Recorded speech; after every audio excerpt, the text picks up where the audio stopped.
बिस्मिल्लाहिर्रहमानिर्रहीम। अस्सलाम वालेकुम। आज मैं आपके लिए लेकर आई हूँ कनौर नूडल्स से तैयार ऐसे चटपटे नूडल्स कटलेट्स के किस तरह ये बनेंगे, क्या क्या इसमें चीज़ें जाएंगी। बहुत यूनिक और बहुत मज़े की ये रेसिपी लेकर आई हूँ।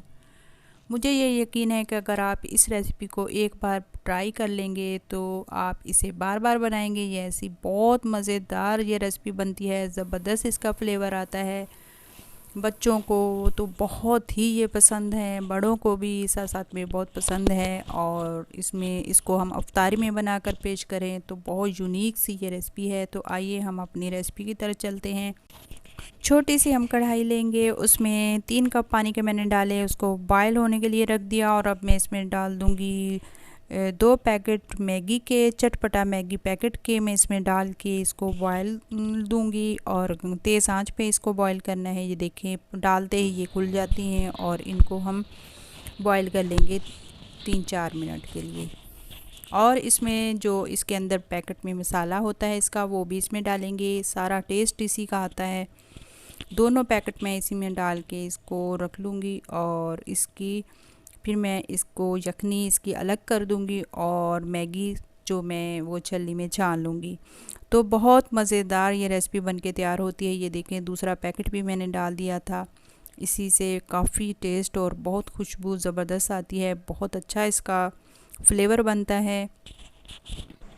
तो देखें, ये मेरी मानो बैठी है, उसको तो इतनी खुशबू इसकी अच्छी लगती है। जैसे ही उसको खुशबू आई वो फ़ौरन से खाने आ गई। तो मैंने उनको उनके अलग से बर्तन में डाल के दे दिया था। वो खा रही है और बहुत मज़े लेकर ये खाती है। तो इसी तरह बच्चों को, बड़ों को ये रेसिपी बहुत पसंद आएगी। और ये देखिए, मैं आलू ले लूँगी। 3 मैंने आलू ले लिए थे, इसको मैश कर लूँगी। बहुत बारीक बारीक मैश करना है इसको, कांटे की मदद से आप कर सकते हैं। और इसमें मैं 3 चम्मच कॉर्नफ्लोर के डाल दूँगी। और ये देखिए, हरा धनिया इसमें ज़्यादा जाएगा। आप इसमें पुदीना भी डाल सकते हैं, पुदीना मेरे पास अवेलेबल नहीं था। सब्ज़ धनिया इसमें कुछ ज़्यादा काट के डाल दें। ये देखिए, मैं थोड़ा सा ज़्यादा इसमें सब्ज़ धनिया काट के डाल दूँगी। और इसके बाद मैं हरी मिर्चें, सब्ज़ जो हरी मिर्चें हैं वो बारीक बारीक, जितनी बारीक इसमें जैसे चॉप करके डाल लें या कटिंग करके बहुत बारीक बारीक सी डाल दें। मोटी इसमें ना डालें क्योंकि कटलेट्स बनते हैं तो इसमें मोटा बिल्कुल भी नहीं करना। ये देखें, हरी मिर्चें कुछ तो मैंने काट के डाल दी थी और कुछ मैंने कूट ली थी, क्योंकि इसमें बारीक जाए तो ज़्यादा बेस्ट है। अब देखें, मैगी चटपटा जो मेरे पास 2 पैकेट जो मैंने बॉईल करके रखी थी वो इसमें डाल दूँगी। और इसके साथ इसका जो फ्लेवर आता है बहुत ही यम्मी और बहुत ही ज़बरदस्त इसका फ्लेवर आता है। बच्चों को तो आप ज़रूर इस तरह बना कर दें। जो बच्चे खाने की वजह से परेशान करते हैं, खाना नहीं खाते, तो उनको इस तरह के मैगी कटलेट्स ज़रूर बना कर दें। इंतहाई कम मसालों के साथ रेसिपी ये बन के तैयार हो जाती है। अब इसमें कुटी लाल मिर्च मैं इसमें डाल दूँगी और 6-7 मैं इसमें स्लाइस डब रोटी के डाल दूँगी, तोड़ के इस तरह डाल के फिर इसको मैश कर देंगे। बहुत ज़बरदस्त ये अंदर तक ये सॉफ्ट कटलेट्स बनते हैं और ये बिल्कुल ऊपर से टूटते भी नहीं हैं। इसकी शेप आप जिस तरीके की मर्ज़ी दे लें। मुझे इस शेप के अच्छे लगते थे तो मैंने इस तरीके से बना ली। आप इसको कबाब की शक्ल में बना सकते हैं और इसको किसी भी शक्ल में आप बना सकते हैं। क्यूब की शक्ल में बना के इसको फ्राई करें तो बहुत ज़बरदस्त आ जाता है इसका जो शेप होती है। ये देखिए, मैं प्याज बहुत बारीक बारीक से काट लूँगी और हरी प्याज, इसमें इसका टेस्ट बड़ा ज़बरदस्त आता है। हरी प्याज भी डाल दूँगी। और प्याज वैसे हमें सबको बहुत पसंद है। प्याज मैं कुछ ज़्यादा डालूँगी। आप इसको स्किप भी कर सकते हैं इसका जायका, लेकिन कटलेट्स में बड़ा ज़बरदस्त आता है। ये देखिए, अब इसको अच्छी तरह मिक्स करूँगी और जो यखनी बची थी मैगी की वो भी अब इसमें डाल दूँगी। आप चाहे तो इस स्टेज पे इसमें अंडा डाल सकते हैं, लेकिन मैं इसी में वही जो इसका सूप बचा था वो डाल दूँगी। इससे इसका टेस्ट ज़बरदस्त आता है। ये देखें, अब मैं कटिंग बोर्ड पे ऑयल लगाऊंगी और ऑयल लगा के तो हाफ मैंने कर लिया था। जो मैंने डो तैयार की थी उसको करके अब इसकी शेप कटिंग करूँगी। बहुत कम मसालों से ये रेसिपी तैयार होती है। काली मिर्च, सफ़ेद मिर्च, हरी मिर्च इसमें जाएगी और इसमें नमक हस्बे ज़रूरत, और इसमें कुटी लाल मिर्च डाल दी थी। आलू मैंने 2 डाले थे, इसमें 2 मैगी पैकेट डाले थे और इसमें जो मैंने डाला था वो मैगी का ही मसाला से उसी का टेस्ट आता है।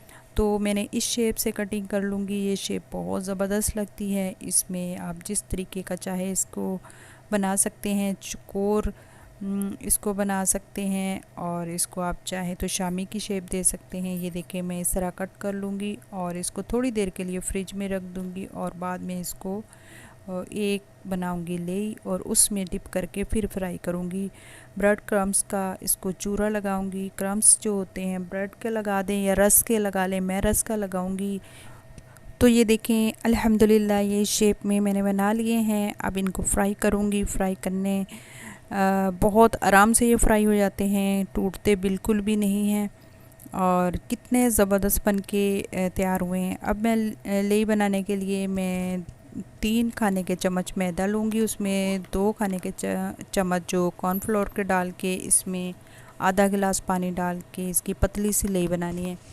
लेई हमने जैसे बहुत ज़्यादा गाढ़ी नहीं करनी, पतली सी बना के उसमें डिप करके फिर हम उसको क्रम्स लगाएंगे और लगा के इसको फ्राई करेंगे।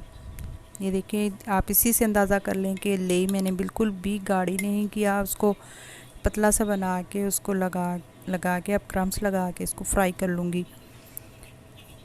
सारे बना के मैंने पहले एक दफ़ा रख लिए थे, इतने प्यारे इतने ज़बरदस्त लग रहे थे। तो आप भी ज़रूर ट्राई करें और इसमें इसको आप इफ्तार पार्टी में बना सकती हैं, टी पार्टी के लिए आप इसको इस्तेमाल कर सकते हैं और बच्चों को वैसे भी घर में बना के दे सकते हैं। ये देखिए कबाब की शक्ल में बहुत ज़बरदस्त ये बन के तैयार हुआ था। बाकी जो शेप मैंने बनाई है वो भी बहुत अच्छी लग रही थी। बहुत तेज़ ऑयल गरम करके इसको फ्राई नहीं करना, हल्की मीडियम आंच पे इसको फ्राई करके इसको जैसे ही गोल्डन कलर आए तो उतार लें। बहुत ही ज़बरदस्त, बहुत ही यम्मी ये बनके झटपट बनके ये मैगी कटलेट्स बनके हमारे तैयार हुए हैं। रमज़ान में बनाएं और सब घर वालों से दाद वसूल करें क्योंकि इतने अच्छे लगते हैं, जितने ये दिखने में नज़र आते हैं उससे कहीं ज़्यादा बेहतर इसका टेस्ट भी होता है। उम्मीद करती हूँ आपको मेरी ये वीडियो ज़रूर पसंद आएगी। अगर पसंद आए तो लाइक, शेयर और सब्सक्राइब ज़रूर कीजिएगा। और इस तरह मैं सारे करके इसको फ्राई करती जाऊंगी और निकाल लूँगी। फिर मैं आपको दिखाती हूँ कि ये कितने खस्ता और कितने करारे बने हैं। ये सारे देखें मैं इसको निकाल लूँगी और निकाल के फिर इसको टिश्यू पे रखूँगी ताकि जो इजाफ़ी ऑयल है वो निकल जाए। तो अल्हम्दुलिल्लाह जी हमारे बहुत ही मज़ेदार और झटपट मैगी कटलेट्स बनके तैयार हो गए हैं। रमज़ान में इफ्तार पार्टी के लिए, टी पार्टी के लिए ज़रूर ट्राई करें इस रेसिपी को। साथ में अगर आप मेरे चैनल पर नए हैं तो सब्सक्राइब ज़रूर करें, लाइक करें, ये हमारे लिए तोहफ़ा होता है। और नोटिफिकेशन का बटन को ऑल पर कर दें ताकि मेरी हर नई आने वाली वीडियो आप तक सबसे पहले पहुंच सके। जब आप प्यारे प्यारे कमेंट करते हैं तो बहुत खुशी होती है कि इतनी अच्छी आप दुआएं देते हैं। तो ये देखिए मैं आपको तोड़ के दिखाती हूँ और ये देखें इसकी आवाज़ सुनिए कितनी खस्ता और बिल्कुल करारे ये बन के तैयार हुए हैं। तो जी अब मिलेंगे मज़ेदार सी रेसिपी के साथ। अपना और अपनी फैमिली का बहुत सारा ख्याल रखिएगा, दुआओं में याद रखिएगा। इंशाल्लाह बहुत जल्द हम दूसरी रेसिपी के साथ आपसे मिलेंगे। जज़ाकिल्लाह। अस्सलामु अलैकुम व रहमतुल्लाहि व बरकातुहू।